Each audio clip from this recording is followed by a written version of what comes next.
2 दिन पहले 4 मार्च को हिंद महासागर की लहरों के बीच वो हुआ जो पिछले 80 सालों में नहीं हुआ था। अमेरिका के एक न्यूक्लियर सबमरीन ने ईरान के जंगी जहाज IRIS देना के परखच्चे उड़ा दिए। द्वितीय विश्व युद्ध के बाद ये दुनिया की पहली ऐसी घटना है जहां अमेरिकी टॉर्पीडो ने किसी दुश्मन के वॉरशिप को जल समाधि दे दी। लेकिन असल कहानी ये नहीं है कि ये जहाज डूबा है। असल कहानी ये है कि जहाज कहां डूबा, कब डूबा और इसके पीछे क्या पूरी रणनीति थी। ईरानी जहाज पर अमेरिका का अटैक महज एक हमला नहीं था, ये एक सोची समझी सर्जिकल स्ट्राइक थी। ईरानी फ्रिगेट IRIS देना भारत के समुद्री इलाके से बिल्कुल सुरक्षित गुजरा। जब तक वो भारत की निगरानी में था उसे छूने की हिम्मत किसी में नहीं थी। लेकिन जैसे ही इस जहाज ने भारतीय समुद्री छतरी को छोड़ा और श्रीलंका के करीब पहुंचा, खेल बदल गया। श्रीलंका के गाले तट से महज 1940 नॉटिकल मील दूर अमेरिका की एक मार्क 48 हैवीवेट टॉर्पीडो ने इसे निशाना बनाया है।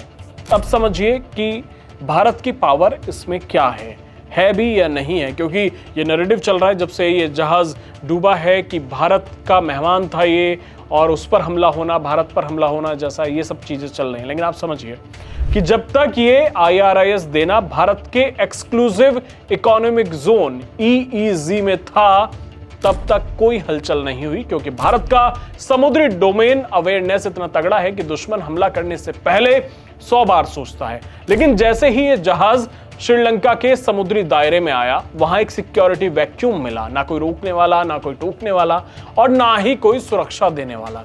श्रीलंका के सांसद मुजीबुर रहमान ने खुद अपनी संसद में पूछा कि आखिर IRIS देना को 11 घंटे तक गाले पोर्ट पर इंतजार क्यों कराया गया। जहाज पोर्ट पर खड़ा होने की इजाजत मांगता रहा और श्रीलंका की सरकार सोती रही। नतीजा 11 घंटे बाद वो जहाज समुंदर की गहराइयों में था। ये 11 घंटे बहुत बड़े सवाल खड़े करते हैं। क्या श्रीलंका पर किसी का दबाव था या फिर उनके पास अपने ही पानी की रक्षा करने की क्षमता नहीं है। IRIS देना को वापस ईरान जाने में दिक्कत हो रही थी क्योंकि तनाव बढ़ा हुआ था। वो मदद की आस में श्रीलंका के पास रुका था, पर श्रीलंका ने उसे असुरक्षित छोड़ दिया। अमेरिका ने इसी मौके का फायदा उठाया। जैसे ही जहाज भारत के कन्याकुमारी से करीब 198 नॉटिकल मील दूर यानी भारत की पहुंच से बाहर गया, टॉर्पीडो दाग दिया गया। इंडियन नेवी ने सूचना मिलते ही तुरंत सर्च और रेस्क्यू ऑपरेशन शुरू किया। 4 मार्च को सुबह 10 बजे एक लंबी दूरी के समुद्री गश्ती विमान को तैनात किया गया। भारतीय नौसेना ने बताया कि आसपास मौजूद INS तरंगिनी को भी रेस्क्यू के काम में मदद के लिए भेजा गया, जो 4 मार्च को शाम 4 बजे तक सर्च एरिया में पहुंच गया। इस घटना ने दुनिया को साफ संदेश दे दिया है कि भारत इस क्षेत्र में एक स्टेबलाइजिंग फोर्स है। विदेशी युद्धपोत भारत के पानी से बिना डरे गुजरते हैं, क्योंकि यहां एक रेड लाइन है जिसे कोई पार नहीं करता, चाहे वो अमेरिका ही क्यों ना हो।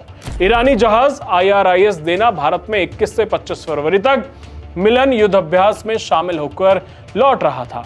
वॉरशिप भारत के समुद्री सीमा को पार कर इंटरनेशनल वाटर्स में था और श्रीलंका के नजदीक था। हमारी सुरक्षा देने की जिम्मेदारी नहीं थी, फिर भी भारतीय नौसेना ने पूरी कोशिश की। लेकिन हमारे देश की सबसे बड़ी विपक्षी पार्टी ईरानी जहाज पर हमले के लिए भारत को ही दोषी ठहरा रही है। लगातार इस घटिया राजनीति में सरकार को घेरने की कोशिश हो रही है। लेकिन वही कांग्रेस ईरानी हमले में मारे गए भारतीयों पर चुप है और खामनेई की मौत पर लंबे लंबे लेख लिखे जा रहे हैं। IRIS देना का डूबना श्रीलंका के लिए एक चेतावनी है और भारत के लिए ताकत की पुष्टि है। यह बताता है कि अपनी टेरिटरी में भारत हमेशा अपने मेहमानों की सुरक्षा के लिए तत्पर है और कोई भी देश भारत की सीमा में किसी दूसरे देश के जहाजों पर हमला नहीं कर सकता। इस पर आप क्या सोचते हैं, हमें कमेंट बॉक्स में जरूर बताइए। धन्यवाद।